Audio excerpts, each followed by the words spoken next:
आज सकाळीच ना लवकर उठून कपडे धुवून घेतले. कालचे कपडे पण राहिले होते. आजकाल ना पाण्याची टंचाई होत आहे. आता उन्हाळा पण खूप वाढत आहे. गरमी पण खूप वाढली. आम्हाला एक दिवस आड करून पाणी येतं, ते पण 10 मिनटं. त्यामुळे ना पाणी आले की खूप घाई होते. म्हणून पाणी होतं थोडं, तर म्हटलं कपडे धुवून घ्यावी. म्हणून कपडे पण धुवून घेतली. त्यानंतर पाणी ते भरून घेतले आणि अंघोळ करायची होती. तर पहिला चिऊला अंघोळ घालावी म्हणून तिला मालिश करून घेतलं आणि अंघोळ घातली. चिऊला मम्मी अंघोळ घालायची. आता 3 महिने पूर्ण झालेत. आता मी पण तो हळूहळू बघून शिकली अंघोळ घालायला. मग काही चिवलं तयार केले आणि लगेच देवपूजा करून घेतली. आज सकाळीच ना भाऊ बाहेर गेला होता. मग काय असा काही नाश्ता घेऊन आला, इडली आणि मेंदूवडा. पण ते काय जास्त मला आवडलं नाही. आपलं जेवणच बरं घरचं असो.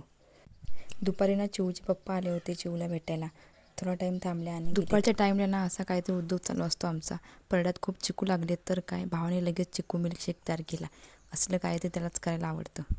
चिऊचे कपडे सगळे विस्कटले होते तर काय दुपारी काही काम नव्हतं म्हटलं ते नीट लावून घ्यावं. लहान कपडे होते ते आता चिऊला येत नव्हते. ते बाजूला काढले आणि बाकी सगळे नीट लावून घेतले. असो, भेटूया पुढच्या ब्लॉगमध्ये. Bye bye.